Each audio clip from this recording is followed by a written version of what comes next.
All right, and welcome into the Fantasy Pros NFL Draft Show. Today we break down the top 10 incoming prospects at the quarterback position. I'm your host, Seth Woolcock, and today I'm joined by a man who just cashed a very nice 7-1 Rookie of the Year ticket on Jayden Daniels last night, Derek Brown, a.k.a. D-Bro. What's going on, pal? How was the week of diving into the quarterback film treating you? It's been good, man. Stacking a little bit of cash. I mean, some of us knew the entire time Jayden Daniels was him, so it's a good day to be a Jayden Daniels stan. But, man, I'm excited to talk about these quarterbacks with one of the best in the business today, man, because I'm not going to sit here and out the gate just hate on this quarterback class. Yeah. I think we got some good guys in this class. There's a big drop-off and a big cliff we're going to talk about in this show, but it's a very interesting quarterback class, Seth. Definitely. Absolutely, and we also have a special treat for you today, ladies and gentlemen. We are joined by perhaps the coolest looking dude in the NFL draft game. His hat game is unmatched, as is his content over at Destination Devy and Bleacher Report. Ray Garvin, a.k.a. Ray GQ. Ray, thanks so much for making time for us today, man. How are you as we sit roughly 3 months away from the NFL draft? Appreciate you all having me. Anytime D-Bro comes calling and says, Ray, we need you on the show, I'm there. So appreciate you having me on. Excited to do this one. And I'm excited about this 25 class, talking through these quarterbacks. I think what you're going to get this year is, for the past couple of years, we've known without a shadow of a doubt, this was going to be QB1. This was going to be a solid QB class. Back in 23, 24, those were our thoughts. But as we progress to 25, there are a lot of new names and a lot of players that people aren't familiar with, which makes this process, in my opinion, even more enjoyable, because you're going to have differing opinions on every one of these guys, and ultimately where they land is going to be very, very impactful for us. So excited to dive into it, talk about it. I don't know who D-Bro's got ranked 1. I don't know if he's got any surprises for us, but I'm excited for this one, baby. Awesome. Well, I appreciate you being here, man. Before we jump in, I just want to shout out everyone tuning in on the Fantasy Pros YouTube channel and the audio feed. Thanks so much for riding with us. While you're here, please like this video if you enjoy this type of content. Also, subscribe to the channel if you're new. We've got draft content and dynasty conversation coming to you all spring long. And also a quick note that we are using rankings courtesy of Mock Draft Database's Consensus Big Board. And before we go player by player, Ray, I'd love to just get your pulse on the overall thoughts at the position this year. Do you kind of agree with the masses that 2025 is a weaker quarterback class now that Drew Aller is officially heading back to Penn State here in 2025? Yeah, I don't think Drew Aller had any impact on the class being strong or weak or not. Yeah. I don't believe that at all. But I do think the QB class is a lot less certain at the top than it felt in years past. Is it going to be better or worse? I'll just say this. I've done this long enough to where the ideas and the beliefs and the thoughts that we have at this stage of the process, like, no one's going to be right or wrong until a couple of years from now. People thought 2023 was can't miss. 2021 was can't miss. Yeah. And then you go back and it's like Trevor Lawrence was the best that we got out of there. Trevor Lawrence, Fields, Wilson, Mac Jones. You look at 24. I mean, there are people questioning Caleb Williams today. A lot of people didn't think Bo Nix deserved a job in the NFL, and now he's a dynasty QB7. So to say it's better or worse, I just think that this is a class where the names aren't common and familiar to a lot. And there are a lot of names that people don't particularly care for. Therefore, we view it as a weaker class. But we'll see. Everything has remained to be seen until a couple of years from now. I think it's fine. I think it's a fine quarterback class. D-Bro, is that how you kind of describe it as well? Fine? Is that the adjective for you? Yeah, I mean, I think it's a solid class. I think that there are going to be a lot of differing opinions about a lot of players we're going to talk about, especially at the top. You're going to see a lot of varying opinions, a lot of narratives. And guys, come on, we've been doing this long enough. The echo chamber gets strong, narratives get built. Yes. And sometimes that can be a lot of steam around certain players. Sometimes that can be a lot of hate or shade around certain players. Some of it is justified and some of it isn't, man. So I love getting Ray on here, and especially to talk quarterbacks too, man, because I feel like he is one of the people in this space that cuts through all that noise. He has his opinions. He does the work. He watches the film, and they might match consensus, but a lot of them might not match consensus because he does his own damn work, man, and I think there's something to be said for that.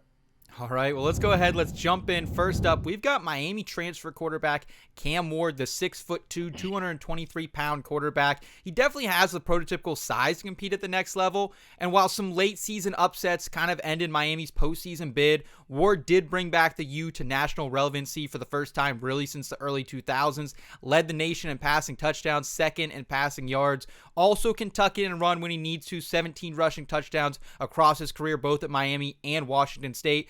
D-Bro, what does your initial evaluation tell you about Cam Ward? Dude has a crazy high ceiling, and I really like Cam Ward. And I'm not starting this off because I know he is consensus QB1 on mock draft database. He's my QB3 in the process right now, and not trying to jump out of here, throwing out what some might consider hot takes and stuff like that. I like the kid, and I don't want to sit here and bury that too far, but I do see maybe a little bit of a wider range of outcomes than maybe some people do for Cam Ward, because the high-end parts of his film and the high-end moments of his game are extremely awesome. And just taking people through the roller coaster that I had personally watching Cam Ward's film. I mean, first 2-3 games I'm diving into, I'm like, this dude's freaking awesome, man. Like, he's lacing balls to the second level. He's putting balls into tight windows, NFL type of throws, making hero plays, creating outside of structure, and being aggressive. Like, for me, with quarterback mindset, I don't want you making foolish plays, but at the same time, if I would rather a quarterback go into the NFL and you're trying to teach a guy to dial it back a little bit than to teach him to ramp up and make those throws that you got to sit here and get ready. And it takes some gumption to sit here and say, I'm going to try to fit it into that window. Now, in saying all of that about Cam Ward, there ain't never been a tight window that Cam Ward doesn't think he can fit the ball into. And so that kind of leans me into the wider range of outcomes for Cam Ward. The high-end moments are extremely high-end. Like, we're talking about, this dude has the talent to be in that top 10 conversation of quarterbacks in the NFL if everything coalesces, hits, the situation is good, and he can move away from some of these moments where you see him put the ball in harm's way. And honestly, it's the ebbs and flows of his game. The aggressiveness, I get. I would like to see Cam Ward go into a situation in the NFL where they dial up, not saying some easy plays, but give him predetermined first reads, dial in some screens, some quick passing into that NFL offense I'm not saying neuters Cam Ward's game or dials back that aggression, but you're giving him layup singles and doubles to where he still has it in his bag. He can go be Superman, can go cape up when you need him to do, but kind of much like we saw with Caleb last year, every quarterback needs to be able to cape up in those moments, but I don't want you living with the Superman cape on every single freaking down. That's not how you got to stay ahead of the sticks, and you have to play on schedule in the NFL. So Cam Ward, and what leans me into that, again, that wide range of outcomes is, can he balance the aggressive nature a little bit better in the NFL? Because the down moments for him, he's sailing throws. He's trying to sit here and put the fastball 98 miles an hour on freaking 5 and 7 yard out routes. And you're like, dude, you ain't got to do that. Like, dial it back some and throw with some touch. And so that's why that was the definitive, like, demarcation line for me, determining is where he falls inside that top 3. And I think the top 3 quarterbacks are more fluid for me. But I really like Cam Ward. If he hits his ceiling, dude's going to be a top 8 to top 10 quarterback in the NFL, no doubt. Love it. Ray, you've been watching this guy. You've been in those Debbie streets for a while. You saw him tear up the Pac-12 and then the ACC this season. What do you think on Ward? Yeah, first thing that comes to mind for me with Cam Ward is no doubt experience and arm talent. He has played a lot of football from the time he stepped foot on the field at Incarnate Word in 2020 to his final snap here at the University of Miami in the bowl game. He's thrown for over 300 pass attempts every season of his career. So when you're looking at an NFL that seems to be adjusting to quarterbacks who have experience, you look at Bo Nix, J.J. McCarthy, Jaden Daniels, Drake May. These were players who had a lot of reps at the collegiate level. And not always do reps and experience equate to fantasy goodness and success, but I want a guy that's seen some things, right? I loved me some Anthony Richardson throughout the process, but it was very clear that the experience level for him was lacking significantly, even when you look at Bryce Young, CJ Stroud in his class respectively. The arm talent for Cam Ward is undeniable. There isn't a throw that he can't make. I actually just did a film review for my patrons of Elijah Arroyo, and there were throws there that he was making to the tight end, just in tight windows, as Debro was talking about, that were incredible. When you look at some of his advanced numbers, I mean, his EPA per play is up there with everybody in the class. It's tied with Jaxson Dart, 0.36. You don't have anybody in the class over 30% EPA per pass attempt, like per play. Nobody. It's Jaxson Dart. It's Cam Ward. His completion percentage every year of his career, I like to value those things. I value incremental growth. I don't expect every player to go leaps and bounds and go from rookie to all pro. But what I want to see is you stack seasons, you stack momentum, you stack your progressions, you learn from your mistakes, and you see Cam Ward continue to grow.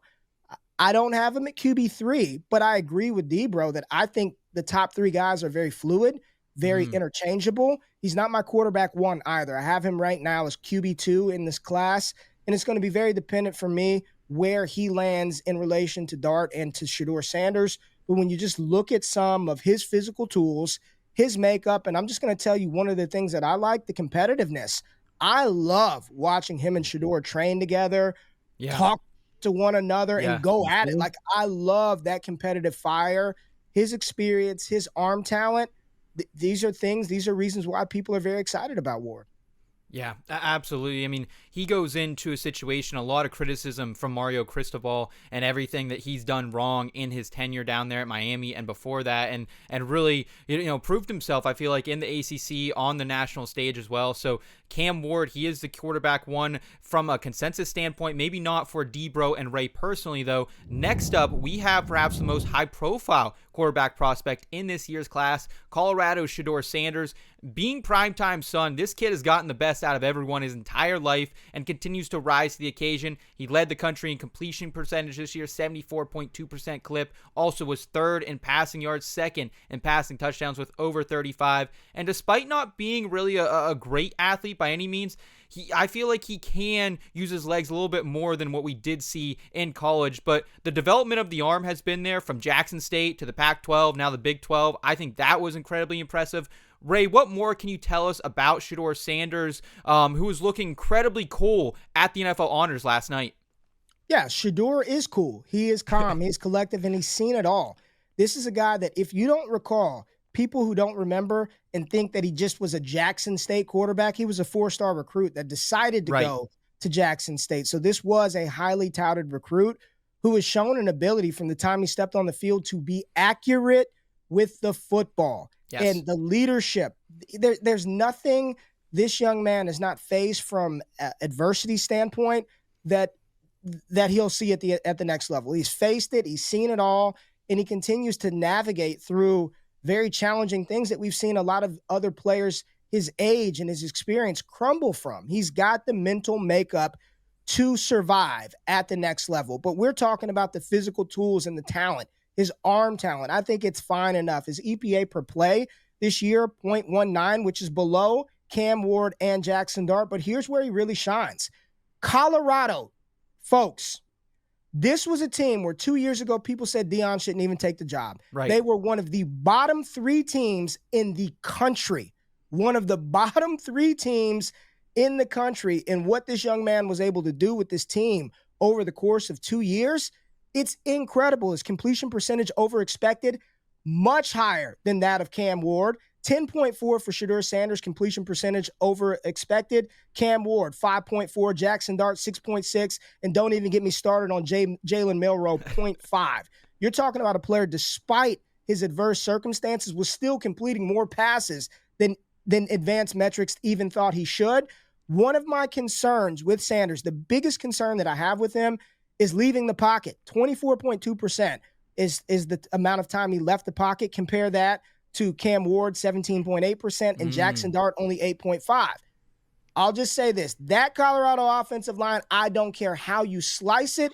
Debro had texted me like, man, this 24 offensive line is bad. I said, dude, this line is 50 times better than what he had in 2023. So there is context to everything. I think he's an incredible point guard.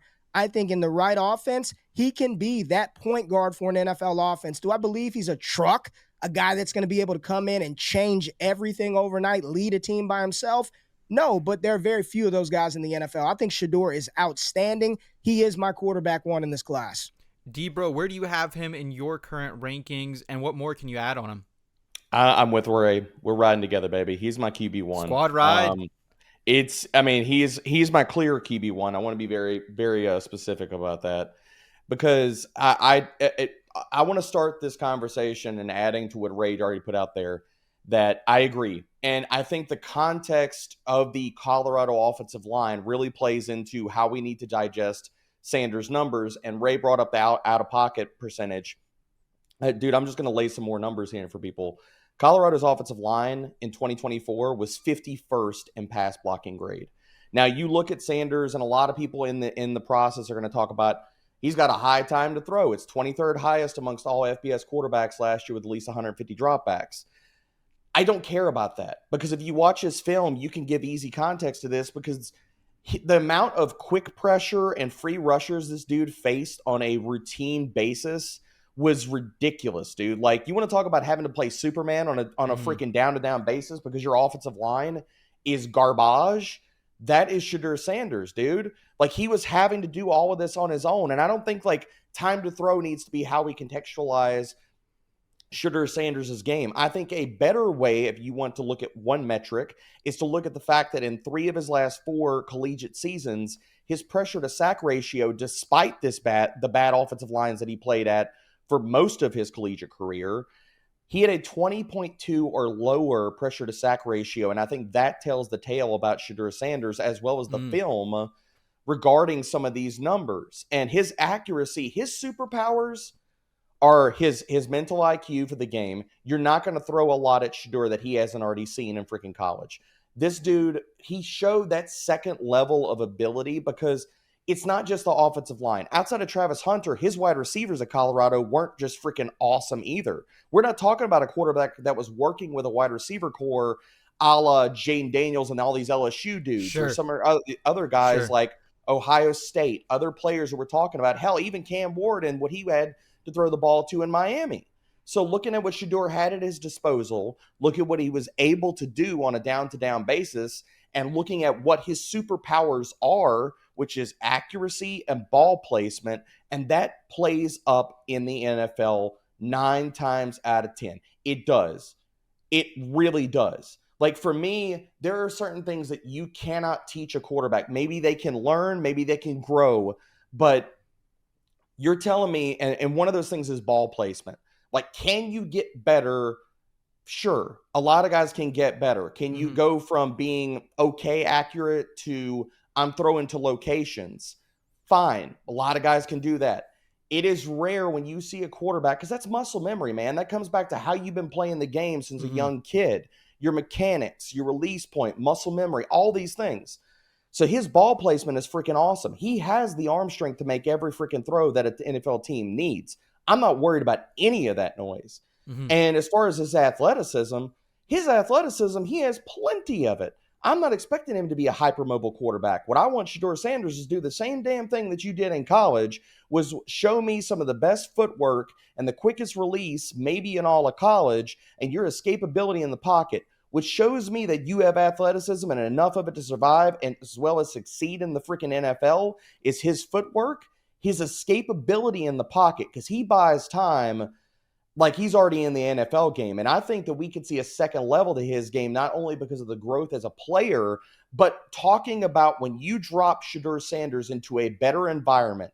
And yes, I'm talking about these top teams being Tennessee, Cleveland, hell, even the Giants, if he falls that far. I don't think it happens, but if he does, what can we see out of Shedeur Sanders' game in the NFL when he has maybe better skill players overall to throw to, or at least say it's the same, but a better offensive line, even a league average offensive line to play behind, and he really has time to sit back there and dice defenses up? Sure. Because he's got the arm talent, he's got the ball placement, and he shows a high level of IQ, because you'll see multiple times where Shedeur Sanders is doing those second level things that you already expect out of an NFL quarterback, moving guys with his eyes, throwing players open, coming out of the pocket, and there's multiple times where none of his wide receivers are open in the progression. And you'll see Shedeur step up in the pocket and present the opportunity or the threat that he might run, and you have corners or defenders, linebackers trailing guys on crossers or what have you, they come off of them or he freezes them for a second, and guys are now open and he hits them with an accurate pass. That's NFL type of stuff. And he does it on the regular. So Shedeur is my easy QB1, and I think Ray agrees with this because he has got the highest floor of any guy in this class, as well as he still has a high ceiling. Now, I agree with Ray. Can he be an elite guy, a top 3 to top 5 quarterback in that Josh Allen, Lamar Jackson? I don't know if he can get there, but can he sniff maybe if everything hits somewhere in the area code of some of the things that Joe Burrow provides to Cincinnati? It's possible because he has the mental acuity and he does everything you need a quarterback to do with ball placement and as far as from an accuracy standpoint on a down-to-down basis. Ray, in the Superflex format for Dynasty rookie drafts, would you consider Sanders at the 101, or is Genty still, kind of locked in there for you? Yeah, I still think Ashton Genty would be the top guy. I'm still taking Genty as the top guy. I can take Genty and go buy Shedeur Sanders and somebody else in Dynasty. So I still think the ability the flexibility that Genty gives you, he's the 101 right now, in my opinion. Okay, absolutely. Well, before we keep it moving, if you want a chance to win a signed Aaron Jones Minnesota Vikings jersey for free, courtesy of our friends over at pristineauction.com, all you need to do is head to fantasypros.com/contest, complete the form, and either A, download the Fantasy Pros My Playbook app, B, leave a review for this podcast, or C, follow us on X, Instagram, or TikTok at Fantasy Pros. The more actions you complete, the more entries you're going to receive, and we'll be announcing a winner right here on the program. So if you're watching here on YouTube, please subscribe, turn on those notifications so you can be alerted when new episodes are up and to claim your prize. Next up is probably the most polarizing quarterback prospect in this class, Alabama's Jalen Milroe. At 6'2", 225 pounds, he definitely has the size to compete at the next level, but it's been a very up and down career for this Texas native. His passing seemed to somewhat regress this past season with the shift of offensive coordinator, despite freshman All-American Ryan Williams being there at wide receiver. And he had some miserable games against Oklahoma, against Michigan in the Pop-Tarts Bowl. However, he still scampered to over 700 rushing yards, 20 rushing touchdowns, 7th in the entire nation this season, and was nearly unstoppable in the ground game against good SEC opponents like Georgia in the first half, LSU, and then Auburn in the Iron Bowl. D-Bro, what does your film study tell you about Jalen Milroe? That I'm not in on him. That he is not a top 3 quarterback for me. That on a daily basis, I struggle with, is he my QB4 or is he my QB 5 or 6 in this class? And that's where I come down with Jalen Milroe. And I don't think he's a first-round prospect. And this is, I know that, a lot of people are like, oh, well, you just got back from the Senior Bowl. You're going to heavily – I thought that about Jalen Milroe before I even went to Senior Bowl. I mean, I'm texting Ray before we go to Mobile, and I'm like, I'm not in on Milroe. Like, I think a lot of people are going to double count all of the athleticism, all of the raw traits. I think they're going to see him run a 4.5 maybe at the combine and people are going to, and then the hype's going to build and stuff. And it's like, dude, you already knew he did all these things. You already knew the athleticism. I don't need to know how much he freaking power cleans. I don't need to know how fast he runs. I don't need to know the miles per hour on his ball. I don't care about any of that because you watch the film and you already understand all those things. And I do think that to a certain extent, and this is one of the problems that I have with Milroe's game, is that he tries to answer too many equations and solve too many problems with his legs. And I'm not saying that he's overrated as a rusher, but I think he is a linear rusher. He has speed. But are you talking about, is this a guy that has quick twitch? Is he a Lamar level athlete? No, not in the open field. So I don't think that he is special enough as a rusher to cover up a lot of the sins that he has as a passer. He just doesn't have it, man. And that's where I come down with Milroe's game as a passer, because looking at just all the growth that he needs to sustain and have as as a passer from collegiate level to the NFL, I just have a lot of worries and concerns if he ever gets there, because it's not only the internal clock, which I feel like when I watch Jalen Milroe's film, he's a second behind in progressions. He's a second behind. His internal clock is a second or two behind. It's a tick slow. And I'm like, the best way that I can frame this for people is there are very few quarterbacks that I walk away from watching their film where I have to stop the tape at multiple times and I'm legitimately getting ticked off because I'm like, throw the ball, get it out of your hands. There's a wide receiver running across the middle of the field on a crosser, or your second level guy, your second read. And I'm like, get rid of the ball. How do you not see this guy running open with his arm up in the air? Like, throw the freaking ball to me, and Milroe doesn't see him. Now, a lot of that can come to what he was asked to do in college, and some of these guys come from offenses where it's like 30 your first read, and they're not built in full field progressions, even half field progressions on a lot of different plays. So there's context to that too. But there are so many parts to his game as a passer, whether we want to talk about anticipatory passing, we want to talk about playing on schedule, hell, even talking about layering second-level throws, and you need that skill versus zone defense and being able to dice those coverages up or too high in the NFL. You don't see that a lot from Milroe. You see a lot of throws on a line, a lot of fastballs, a lot of flat throws where it's like, you got to get that in your bag. Like, I'm not telling you got to be elite at it, but you need to be able to freaking do it and do it on a damn consistent basis, or you're going to have some struggles, man, unless there's clear passing lanes. And a lot of times, especially in this iteration of the NFL, you're not going to see that. And you're not going to see a ton of single high on most weeks.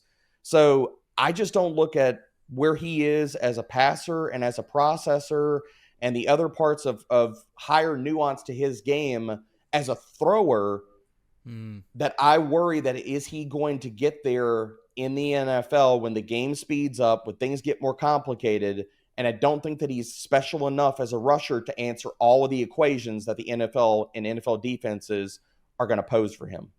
I feel like the one argument that could go in his favor is that this Nick Sheridan-led offense in 2024 was quite the step back, I felt like, from Tommy Rees's offense in 2023. And then, I mean, Ray, we already saw it, like Ryan Grubb's come in, he's taken over this offense. Sheridan will remain on staff. But do you think the offense that Sheridan was running hurt the development of Milroe? And does that go into your process at all here? Not really. Okay. The reason why I worked in collegiate athletics for 10 years in athletic departments, and like the job of these college coaches, that they don't give a shit about prepping them for the NFL. You know, they are trying to do everything in their power to keep their job, to win college football games. It's not to prep them for the next level. So there's a level of projection that we have to do that everyone's trying to do at this point in time. And I'll just say this. I made this declaration last year that I believe Anthony Richardson was going to have a major impact on the other rushing, hopeful quarterbacks that we see that aren't quite as refined and developed. And I said at that time, if A-Rich fails in the NFL, I think it's going to have a negative impact on those type of quarterbacks coming out. Jalen Milroe, Debro was a lot nicer than me. He is not a good rusher. He's not. I know that he had 185 yards against LSU this year. Last year, he had 155 yards against LSU and 4 more times. So against LSU, it's probably 30% of his collegiate rushing production. 8 touchdowns and 300 yards versus LSU over the past 2 years. But he's a runway runner. I've watched Alabama, for better or worse, every Saturday because they're playing on CBS every Saturday. Right. He's slamming into the back of offensive linemen more time than not. And for somebody as athletic as him, you would expect to see a consistent output of rushing production. Make me feel in a way that even if you're not as refined as a thrower, that I can count on you to be a dynamic rusher at the next level. And I can't. One of the metrics that I really, really hone in on for quarterbacks are completion percentage over expected. And he is by far one of the worst, along with Quinn Ewers, 0.5%. 0.5%. Wow. Just based on his environment, he is completing half a percentage more than expected. When you've got players like Shedeur, 10.4%. 10.4%. Cam Ward, 5.4. Jaxson Dart, 6.6, and you got Jalen Milroe here at 5. At the end of the day, man, I don't care how dynamic and athletic you are as a rusher, you are going to have to sit back, go 1, 2, 3, and throw the football. And right now, at this stage of his football career and his development, he is not equipped to go in and succeed at the next level. That does not mean he can't come into the NFL for a game and have a Malik Willis type performance where he runs the ball a bunch and scores us some points and gets excited about. Mm-hmm. But y'all, we watch football every Sunday, and you got people dogging out Hurts and Lamar and all. Yeah. He's not there yet. That is just a quarterback that I hope he lands in a good organization to where he can learn and sit and grow, and maybe somewhere down the line you can have a nice weapon for you. But right now, I'm having a very difficult time seeing a competent level NFL quarterback. Okay. I'm totally with you, Ray. Two things I want to add here before we move on. With Ray, it gives some context to the rushing. Amongst 80 qualifying quarterbacks last year, Jalen Milroe ranked only 33rd in yards to contact per attempt and 23rd in elusive rating. So, oh wow, this second level, like this elite alien ability for rushing, he ain't got that. And the other part about this, and again, Ray, I'm curious your thoughts here, man. Like when I went to, and after I watched Milroe's game and I watched all these quarterbacks, I went to just the draft order, and I'm like, if this dude doesn't go first round, I don't think he goes first round, and he shouldn't go first round. I don't know if he goes in the second round, man. I really don't. And this comes down to when you look at the order of teams in that second round, if he don't go to Cleveland or the Giants or Tennessee at the top of that at the top of the round, where's he going? Because then you're talking about Jacksonville, Vegas, the Patriots, like Chicago, all of these teams, the Jets, 49ers, like depending on what their quarterback situation looks like, you can go all the way through the second round. I could list off all these freaking teams, and I'm like, they got a quarterback. They got a quarterback. They drafted a quarterback. Pittsburgh, maybe.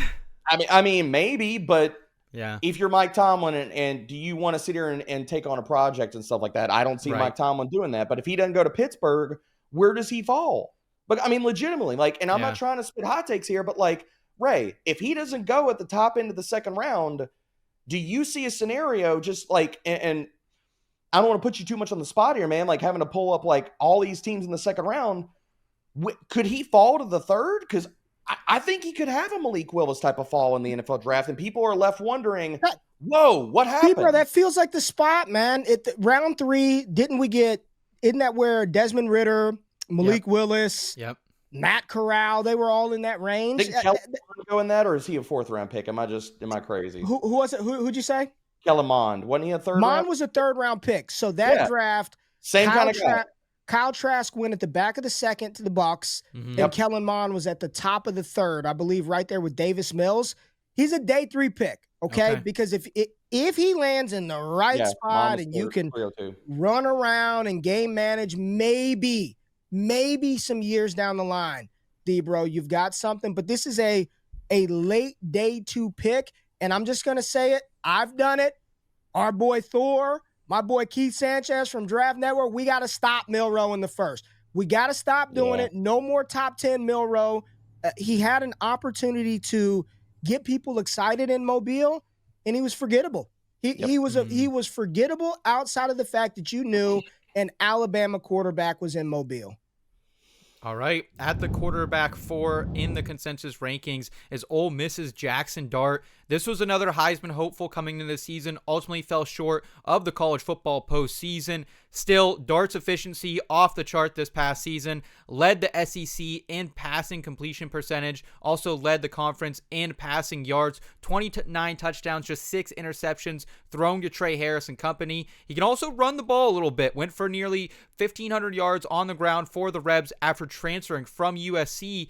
Ray, what are your thoughts on the 21-year-old Dart? I don't know if you can see it in the background, but there's a USC helmet back there somewhere. And there's a USC helmet there. And Jaxson Dart started his career at Southern Cal. And unfortunately for him, Caleb Williams decided to transfer to USC, which forced Dart to Ole Miss. So it ain't his fault. He was very good at USC. I like Jaxson Dart. I think seeing him in person He's got good size to him. He's built very well. He's a thick quarterback, D-Bro. He's got some girth down there, right? His hips are wide. He looks thickly put together. The arm talent is there. You saw it in practice. He's got enough zip on the ball, plenty of arm strength, and he played in an offense where there were a lot of things that he had to do. He had to run a lot of checks at the line of scrimmage. He was able to command that offense. One of the things that I love about these big three quarterbacks, they all have tremendous amounts of experience. This is a 3-year starter in college playing in both the Pac-12 and the SEC, and had not been for Trey Harris being injured, Jaxson Dart's numbers probably would have looked even more ridiculous. Yeah. My thing with Jaxson Dart, again, I watch a lot of college football, and it seemed like in the moments, in the games that mattered the most, he came up small. I know a lot of people are going to look at that LSU game. He went toe-to-toe with Jaden Daniels. But when Ole Miss needed Jaxson Dart, there was something there that didn't just quite click. I believe he's got functional mobility, but that dude ain't outrunning Micah Parsons to the edge. It's not happening. He's not getting around Fred Warner. He's not that level of athlete. I believe if you want to go to that kind of quarterback comparison, I think J.J. McCarthy's legs and his athleticism is tenfold better than Jaxson Dart, as well as Bo Nix and Caleb Williams. He's not that level of a rusher. He's got functional mobility, but he is not a dual threat quarterback for the next level. Hell no. I put a thread out of his 15-yard runs, all of his 15-plus yard runs in 2024, just to see what that explosiveness, that dynamism looks like in the open field. No, he's a functional tactical scrambler, but he is not a dual threat quarterback. Okay. I prefer the arm strength, the competitive. I just prefer Sanders and Ward to Dart. I think when it's all said and done, D-Bro, we are going to be looking at a top 15 pick. I can see him getting steamed up into that top 15. I put him at 7 in my last mock to the New York Jets. I think that's where we're going to end up with him. I think he's a good quarterback. I don't think he's ready to go right out the gate, and I think landing spot will be very big for him. What offensive coordinator is he paired with? What's his weaponry look like? I just don't think he's this dynamic dual threat quarterback that some people are billing him up to be. D-Bro, where do you have him currently in your rankings? And I think what Ray put out there is just a guy who maybe struggles in the biggest moments. I mean, we saw true freshman DJ Lagway down there in Florida storm this guy off the field and their postseason hopes. So I'm a little bit lower, I think, on consensus than Dart, but where do you stand on him? I'm higher than consensus. He's my QB2 of the class. Ooh. I really like Dart, and I'm with Ray, and I'm actually going to push him a little bit higher, Ray. I think I'm with you. I think he goes top 10. I want Jaxson Dart, and I think Jaxson Dart, we'll see how this ages. That could be ages like milk in the sun. But I think Jaxson Dart should and will go to the Las Vegas Raiders at number 6. You put him in a Chip Kelly system and the things he'll be asked to do, and you're going to design a lot of quick passing. You're also going to access the deeper parts of the field, as well as play off of play action. I agree emphatically with everything that Ray laid out about Jaxson Dart as a rusher. I think he's probably got somewhere in the realm of like 4.7 speed as far as the 40. I don't think that he's a dynamic rusher. I think, can he scramble? Yes. Can he pick up chunk yards if a defense falls asleep and they're allowing that? Or if you know, the progression or how the coverage sets up, and if Jaxson Dart's sitting back in the pocket and he says, oh, hey, here's a free 6 yards. Can I go get that? Sure, he can go get that. I put him somewhere in the same area code as a rusher as like Bo Nix, but I don't think that he's probably even going to match like Bo Nix. I think to properly contextualize Dart in the NFL, I think he's probably going to end up somewhere in that high 3s, low 4s type of rushing yards, like in the best case of scenarios, maybe lower, depending on the scenario and the scheme and all that kind of stuff. Is he a little bit does he move a little bit like Russell Wilson used to move?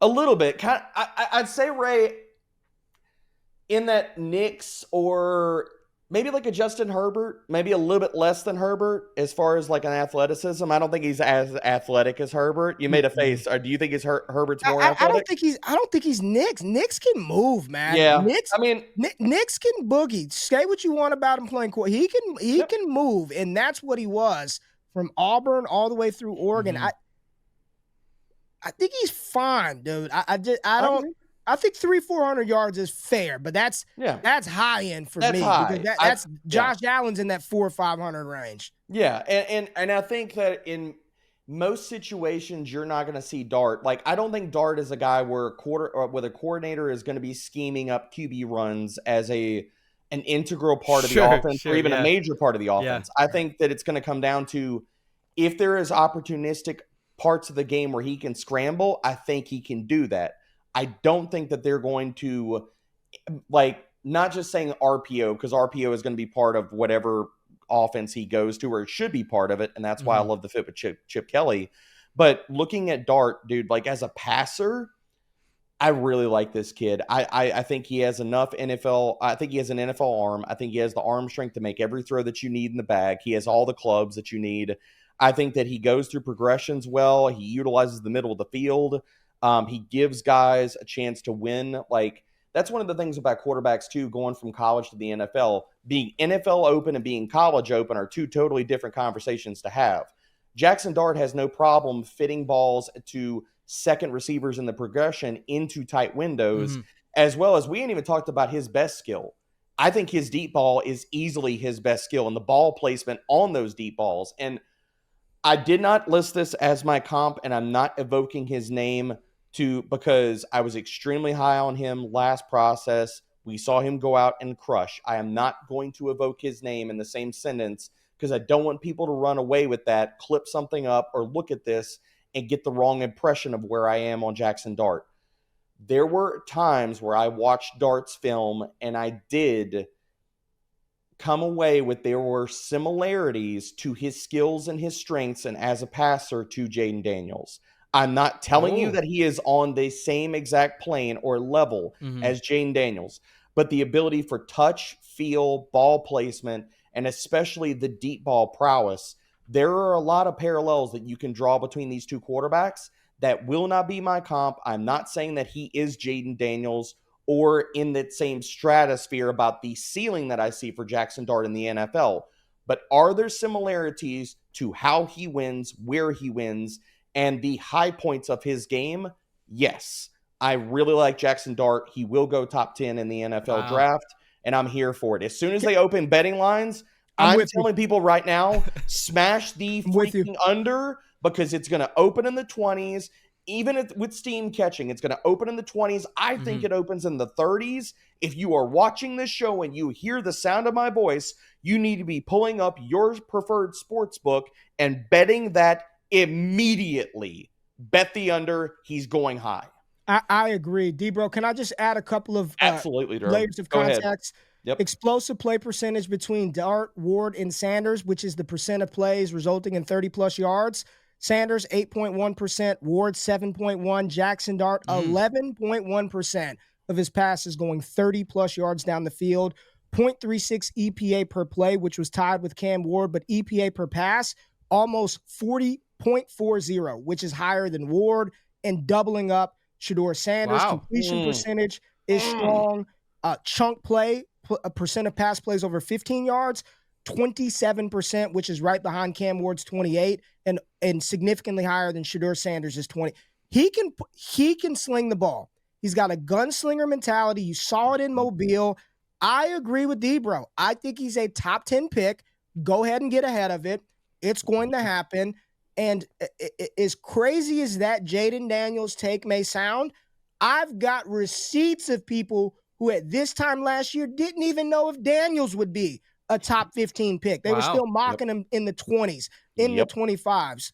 Just get ahead of it. I agree with D-Bro. He's going to be a top 10 pick. I love it, Ray. I absolutely love it. And to add on to, just for the stat-wise, to contextualize Dart's game, 8th in big-time throw rate last year. We're talking about a guy from a clean pocket. He diced up defenses. He was top 10 in adjusted completion rate, and he led all FBS quarterbacks in clean pocket passer rating, dude. The guy can sling it. He's a good player. By now, most of you have probably heard of Reality Sports Online, the powerful fantasy sports platform where owners get to build and manage their fantasy team like an NFL general manager. But the question is, have you tried it yet? It is now the time to go and see what all the buzz is around the Dynasty community, free agency, multi-year contracts, a rookie draft, multi-team trades, franchise tags, contract extensions, first-round rookie options, and so much more. Think it sounds complicated? Well, it's really not. And the best thing about Reality Sports online fantasy front office is that it doesn't take any more time than a standard league. It just requires more strategy. Think you're among the fantasy elite? Well, this is the platform to test your mettle. Still not sure? Well, you can go ahead and test your GM skills for free in a mock free agency auction. If you like what you see, you can use the promo code FantasyPros to get a 10% discount on your team or league today. Again, that's promo code FantasyPros to receive a 10% discount on your team or league today. Fantasy just got real at realitysportsonline.com. All right, gentlemen, we're going to go a little bit more rapid fire here through the rest of the quarterback class. Starting at QB5, it's Quinn Ewers, the Longhorns trigger man. And he was a former 5-star recruit, the top prospect in his class originally, attended Ohio State before transferring down to Austin. He was a Heisman favorite multiple times over the past 2 seasons, dealt with some injuries slowing down his seasons. Pretty shaky here down the stretch. A lot of people were calling for Sark to make the switch to Arch Manning. However, he got as close to anyone of knocking off the Buckeyes in the Cotton Bowl, ultimately finishing the season, leading the SEC and passing touchdowns, but also led the conference in interceptions. D-Bro, where do you stand on the 21-year-old? I'm out, man. And the bigger takeaway, I think, like starting at this point of the quarterback class, all of these guys are day 3 picks or lower. So Quinn Ewers, I was out, dude. I was out from the moment I watched Xavier Worthy and Adonai Mitchell's tape, and I had to watch Ewers sitting here, them waiting on deep balls from Ewers. Ewers a game manager. He's going to be a backup quarterback in the NFL. He should not go higher than the 4th round, even if people love him. Texas tried to hide it. They tried to hide him all year, man. Just to contextualize this, amongst all FBX quarterbacks, at least 150 dropbacks last year, Quinn Ewers had the 22nd lowest ADOT. And in his final collegiate season, he had 6 games, guys, with an ADOT of 7 or below. It was basically check down Charlie, throw screens, throw underneath routes, dink and dunk your way down the field. His accuracy goes off the rails easily. He gets happy feet versus pressure. This is a backup quarterback in the NFL. My comp for him, and I'm just being real about it, is Cody Kessler. Oh, okay. That's a deep pull there. Reportedly, Ray, he was offered a stupid amount of money to return to college, potentially play for a Big Ten team, ultimately decides to declare for the NFL draft. Your thoughts on Ewers? Yeah, I think that's very telling, too. Quinn Ewers, to me, looked as a guy who was just exhausted with the pressure, the hype, and his ability to not really live up to those things. I'll just cite this one stat. You know, I've continued to talk about CPOE with quarterbacks. He's the only quarterback amongst the top 8 in this class when you include a Riley Leonard, a Will Howard, who is negative completion percentage over expected. Negative 0.3%. Oh, wow. The last time I saw that, D-Bro, I was on the top of the hill for this one, but I've learned my lessons. The last time I saw negative CPOE for a player was Anthony Richardson, negative 6.6 CPOE. This is bad. His success rating below 50%. That's lower than Sanders, Kyle McCord, Cam Ward, Jaxson Dart. EPA per play 0.05. Not 0.5. 0.05 EPA per play and 0.07 EPA per drop back, which is quadruple below Jaxson Dart. I mean, this is a quarterback who has failed to live up to every expectation set his way. He does not have killer instinct. He's not the quarterback that I damn sure want for fantasy football, nor leading my NFL roster. No, thank you. He's my QB 10. Just throwing that out there. He's behind all these other dudes we're going to talk about. I looked, D-Bro. I didn't have him in my rank. I didn't even have – I forgot to add him back after he declared. I didn't think if he's a UDFA, I won't be surprised, dude. I'm just going to say that. At the consensus, quarterback 6 is Ohio State's Will Howard. He's a great example that the impact of the transfer portal can have on a player's career. After 4 seasons at Kansas State, he transfers to Ohio State, leads them to a national championship, also led the Big Ten in completion percentage, passing yards, passing touchdowns. Still, it's so tough to evaluate for me just because he was thrown to perhaps the greatest true freshman wide receiver we've ever seen in Jeremiah Smith, and also a projected first-round pick in Emeka Egbuka. Ray, where do you land on the evaluation of the 6'4", 235-pound signal caller? Yeah, you just nailed it. It's hard to really parse that. In his usage amongst the other quarterbacks, it's lower than everybody else. 49.8% usage for him. That just lets you know that they used a lot of other players. I think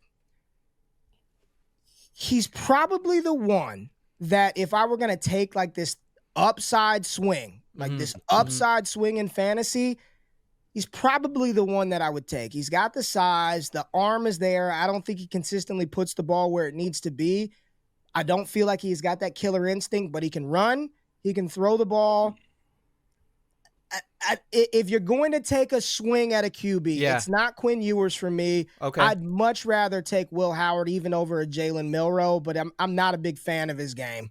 What round would you take him in Superflex leagues? Like fourth round probably? Is that where you're throwing the dart? I think you would realistically, I want to say fourth round, but you would probably in Superflex have to spend like a late third on him.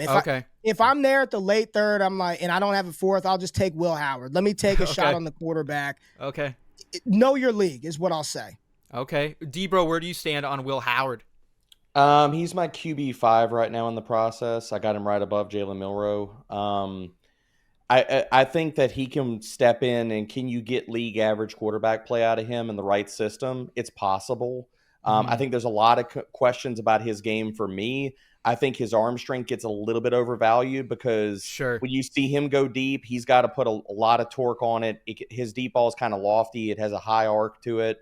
His ball placement could be spotty because he's just trying to get the ball down there. I think the best version of Will Howard, both in college and what you want to see in the NFL, is him just peppering defenses with 10 to 20-yard strikes. Because if you live in that short to intermediate range, he can eat you up. Like he's accurate to those parts of the field, but the other part of his game is Ohio State. And I don't know if this was so much an offensive design part or a Will Howard thing.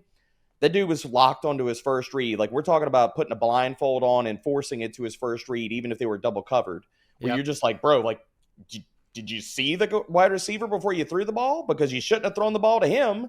So I think there's definitely progression stuff and questions about his ability to read defenses, to get to his third read, second read consistently that I have questions about. But does he have the physical intangibles to go in the fourth round of the NFL draft, maybe get a cup of coffee if like somebody gets hurt and go on a Davis Mills type of run for a season? Okay. I could see it. Okay. All right. At QB7, it's a prospect who is almost as old as me at this point, Oregon's Dillon Gabriel. After 3 years at UCF, 2 to Oklahoma, Gabriel transferred up to Eugene for his 6th year, leads the Ducks to an undefeated regular season, finished 3rd in the Heisman Trophy conversation, largely due to his efficiency, 72.9% completion rate. That's 2nd in the Big Ten, 3rd in the country, 30-6 TD to interception ratio as well. Debro, what do you think of the 24-year-old when breaking down the film? I think a lot of his production is all schemed up, and this is just an Oregon conversation every single year.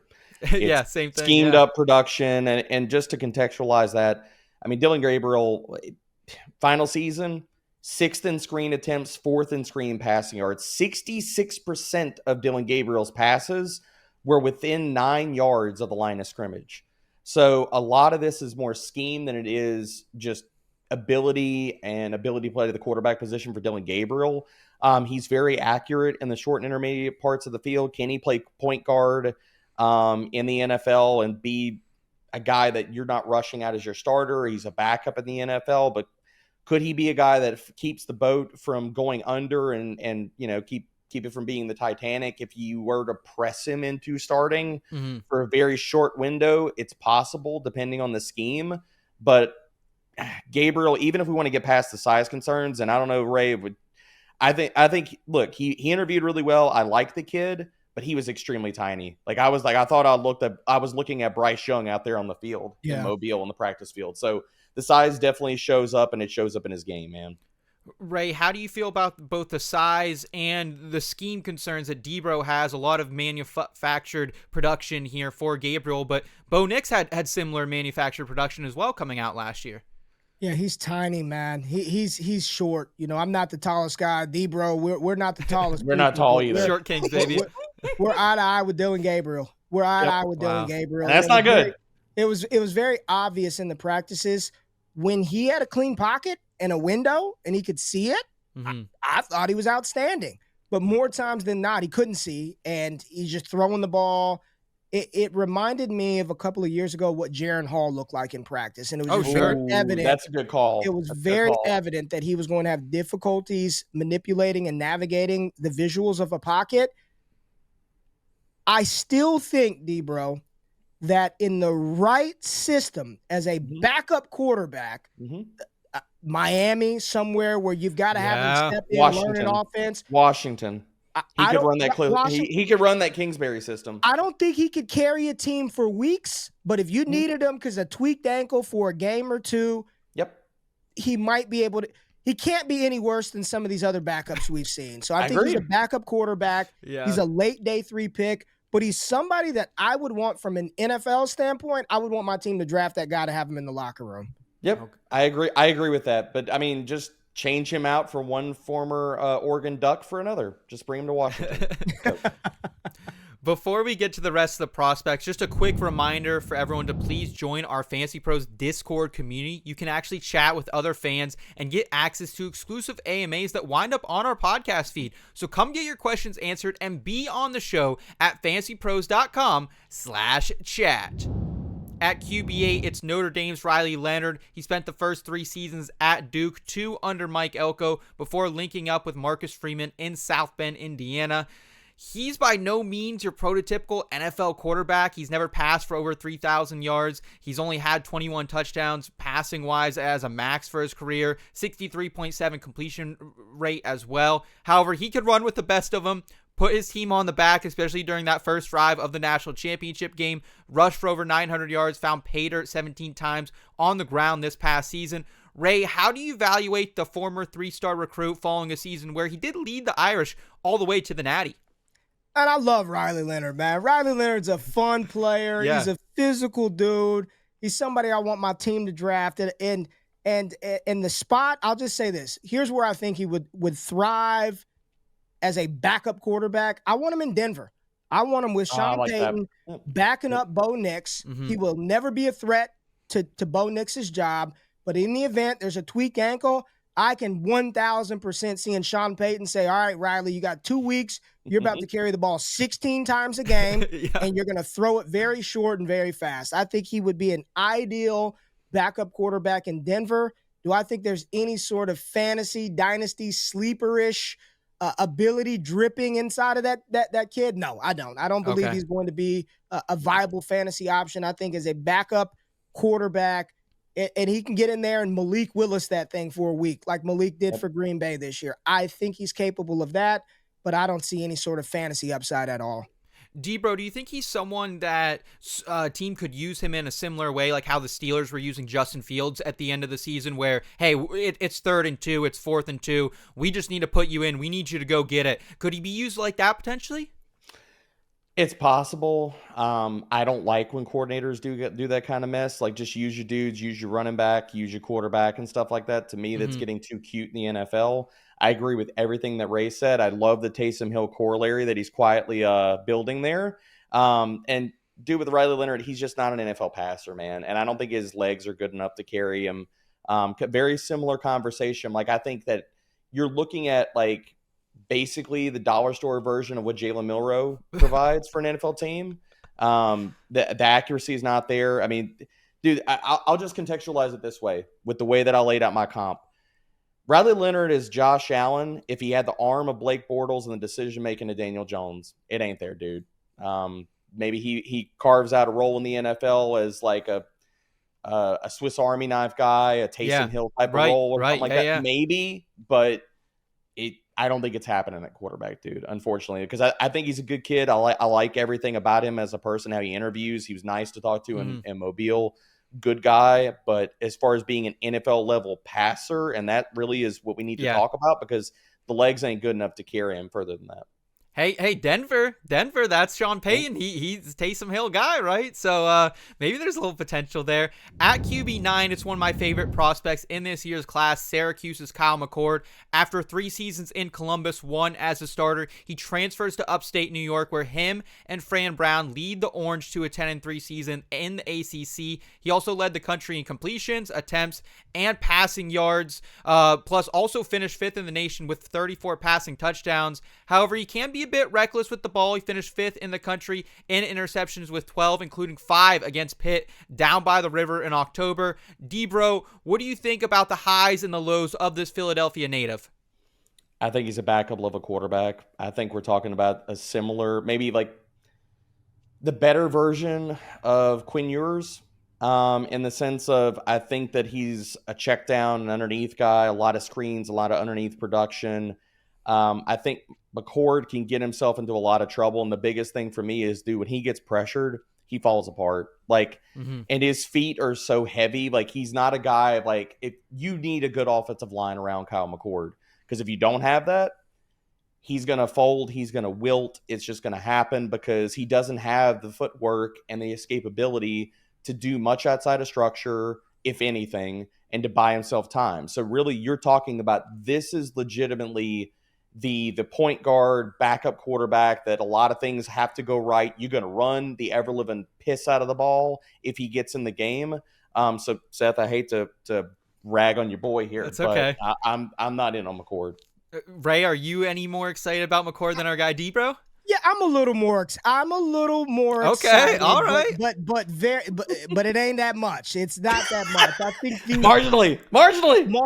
I think the better version of Ewers is good, but to highlight some of the things that D-Bro said, I mean, when you're talking about the pocket, the time left from the pocket, by far the lowest in this class. I mean, he's in there, he's staying there.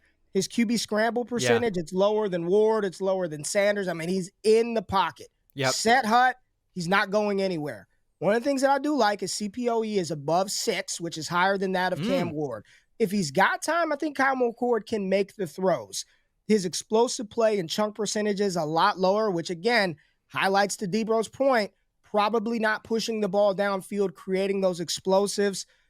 He is a backup quarterback. I believe he's better than some of the others because at worst case, I do at least trust him to stand there with time and deliver the football where it's supposed to go. Ultimately, from a fantasy standpoint, like y'all, Seth, if you're he's a 410. That's where I pick him at. Oh, I was about to say, like he's the guy I'm using my last pick on in some of these Superflex leagues. So. Don't burn that pick, Seth. I love you, but don't burn that pick. It's don't the 410, Seth. I'm taking him at 410 in Superflex. I don't give a damn what D-Bro. It's the 410, D-Bro. Yeah, I know. I got Bucky Irving at the 410s in a league last year, so there is some value there. Well, not every league falls asleep, apparently. So. Let's round out the prospects here with the 10th ranked QB, Louisville's Tyler Shough. He's 25 years old. This guy has played 7 seasons of collegiate ball, made stops in Oregon, Texas Tech, eventually winds up for Jeff Brom and the Cardinals. Passed for 23 touchdowns, 3,200 yards, 6 interceptions as well. Led the Ville to 9-4. Ray, your thoughts on Shough, and is he someone that even gets drafted, or does the age kind of deter teams? How many years of football? You said 7th season? 7, sir, yes. Come on, man. No. Give me Spencer Rattler. Honestly, give me Spencer Rattler. Give me no. This is a 7th round pick. I don't know what more analysis. No. Yeah, it's a no from Ray, dog. What do you got here, D-Bro? I'm actually a little bit higher on Shough. Oh my! Look! I'm telling you, I'm really high on this guy. But I'm higher on Tyler Shough. I want to hear this. Okay, so as far as him being 25 from the quarterback position, I don't care. I know he's old as dirt. I get that. That's young still with quarterbacks, baby. We ain't talking about wide receiver or running back prospects. Sam Darnold's younger than this guy, D-Bro. Yeah, well, I mean, Sammy Darnold came out at the age of 16, so I'm not going about that one. But with Shough, dude, the thing about him is I think he is living in the same area code as far as talent and stuff with Will Howard and stuff, in the sense of as far as what are you going to ask him to do in the NFL, I think that he is very accurate in the short and intermediate. The thing about Shough that kind of perked my ears up a little bit is you see some more off-script ability with him. He's got a decent deep ball. He throws from multiple arm angles. And this is not, again, contextualizing this quarterback class, there is a massive drop-off for me after QB3. Yep. So all of these other guys are day 3 or later. Dart and throws. Tyler Shough, like, I'm not telling you a team needs to go draft him in round 4, round 5, or whatever. He's probably going to go in round 6. I get that. But in a similar vein that we talked about Will Howard, if he got a cup of coffee, could he sustain an NFL offense? Could he be that Davis Mills type of guy where he gets 5-6 starts at the end of the year? And depending on the situation he's operating in, could he flash stuff and a team gives him a season to say, hey, could you be the dude? I think it's possible. Now, in all of that, am I incredibly high on Tyler Shough? No. There are a lot of holes to his game. I'm not saying the accuracy is amazing. The footwork can lapse.